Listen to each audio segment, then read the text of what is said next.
Bagaimana kalau ada orang ketika salat dia lupa niat?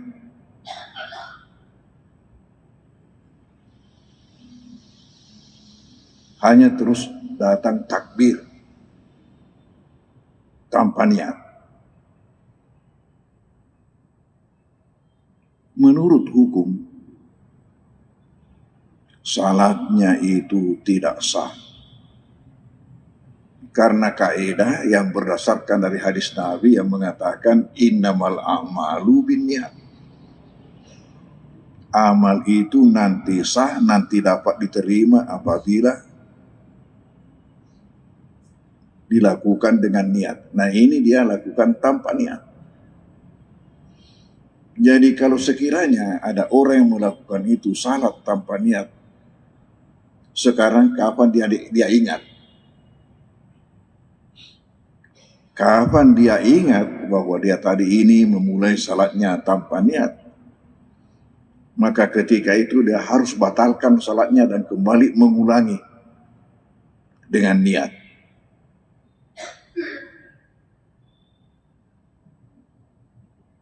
Walaupun sementara dalam salat. Karena ketika itu dia baru menyadari bahwa ternyata salatnya ini tidak sah, jadi sia-sia. Makanya langsung dia ulangi. Dengan niat dimulai lagi dengan permulaan salatnya. Demikian juga andai kata nanti sesudah salat baru dia sadar, pada wania one, maka wajib dia mengulangi.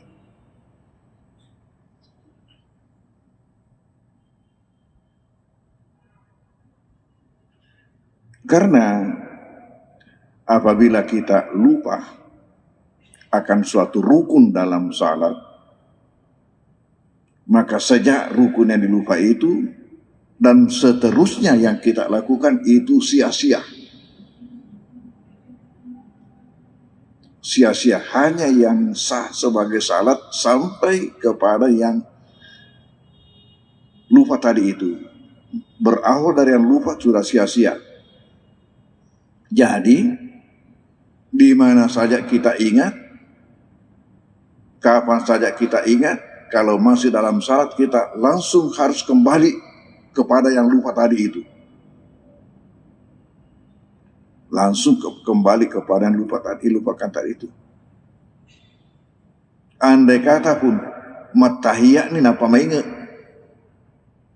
matahiyah ini napa maingat, langsung dia berdiri kembali. Kalau saja yang dia lupa itu dalam keadaan berdiri dilakukan, umpamanya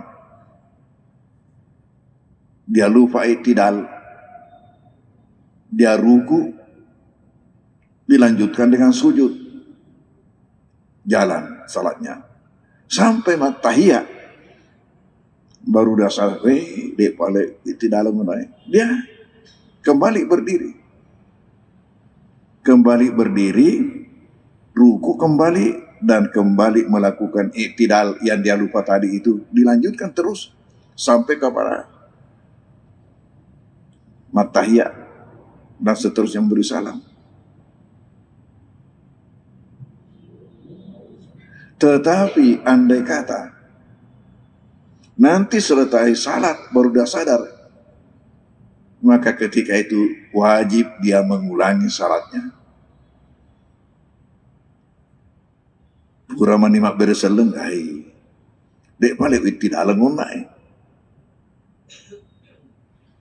Dan andai kata dia lupa Fatihah, ya, dia harus ingat di rakaat pertama tadi dia tidak baca Fatihah. Di rakaat mana dia tidak baca Fatihah? Kalau saja dia masih dalam salat, belum dia memberi salam, dia kembali berdiri membaca Fatihah, dan itu dianggap sebagai rakaat yang dia lupa tadi itu. Jadi kalau andai kata dia lupa Fatihah tadi pada rakaat pertama, padahal dia ini sudah matahiyah, dia harus kembali berdiri dan membaca Fatihah, dan itu kembali dianggap sebagai rakaat pertama.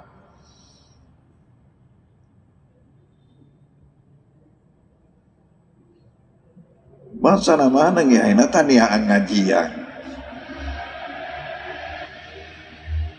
Lu tania ngajian. Dek mena ni lolonga kiceramai.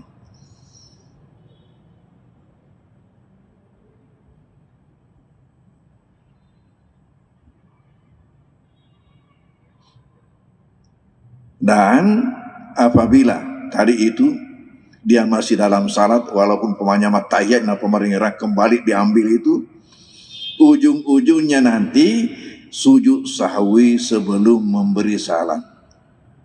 Ujung-ujungnya sujud sahwi ketika dia akan memberi salam sesudah tahiyat, sebelum memberi salam.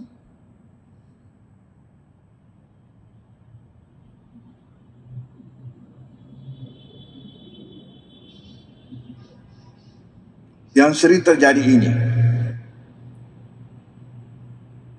ragu-ragu dalam rakaat salatnya.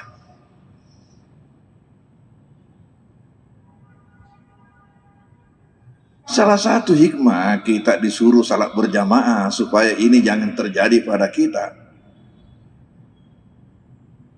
Ini sering terjadi manakala kita salat sendirian. Kenapa? Karena kita sadar begitu banyak gangguan. Anu ya lufai utu bayar sempajan apa mana ngi mumpuk utu sama sempajan la ilaha illallah mana kejam-jam apa kuat.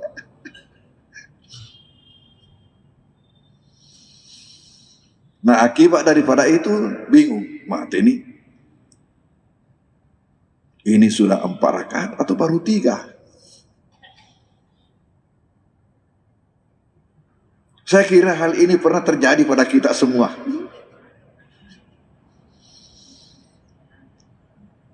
Itu salah satu ancaman salat sendirian. Lalu bagaimana penyelesaiannya kalau itu terjadi pada kita? Nabi memberikan petunjuk. Nabi memberikan petunjuk, yaitu bagaimana anggap rakaat yang dibawa ini sudah 4 atau baru 3? Rakaat yang dibawa 3, baru 3. Ini sudah 3 atau baru 2? Baru 2. Begitu. Itu petunjuk Nabi. Karena sebenarnya ketika kita ragu-ragu, yang diragu-ragukan itu yang di atas. Rakaat yang banyak itu yang diragu-ragukan, yang di bawah itu sudah diyakini.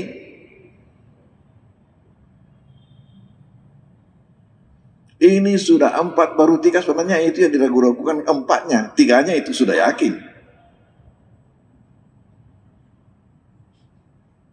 Hitung dengan rakaat yang di bawah, baru 3. Nah sekarang pertanyaan, apa betul baru 3 atau sudah 4? Kemungkinan salah satunya itu yang benar. Kalau saja memang baru 3,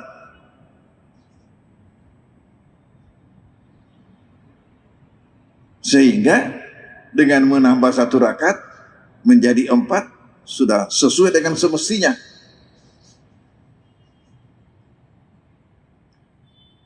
Tetapi bagaimana kalau sebenarnya sudah 4?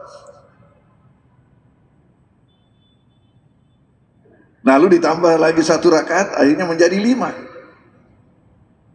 Perhitungan kita baru 4 setelah ditambah, padahal sebenarnya yang kenyataannya itu sudah 5. Nabi ada memberikan keterangan bahwa apabila andai kata sebenarnya sudah genap, sudah 4, tapi dengan perhitungan tadi sesuai petunjuk baru 3, sehingga ditambah 1, akhirnya kenyataannya menjadi 5. Apa kata Nabi? akhiri dengan sujud sahwi. Dengan sujud sahwi itu mengembalikan, menormalkan kembali yang 5 itu menjadi 4. Fungsi sujud sahwi di sini ialah menormalkan kembali yang 5 itu menjadi 4. Tetapi bagaimana kalau memang baru 3? Sehingga ditambah 1 rakaat menjadi 4. Jadi sebenarnya sudah sesuai dengan semestinya. Lalu ditutup juga dengan sujud sahwi. Jadi apabila terjadi keraguan-raguan seperti itu, ingat, ujung-ujungnya sujud sahwi. Dengan cara menghitung angka yang dibawa. Kalau memang baru 3, lalu ditambah 1 rakaat, berarti sudah pas. Maka sujud sahwi ini, kata Rasulullah, untuk menjerahkan setan. Papangkeri lo kaki setange. Maka daaga, kamu tidak bisa membuat salat saya salah. Kamu tidak bisa membuat salat saya salah.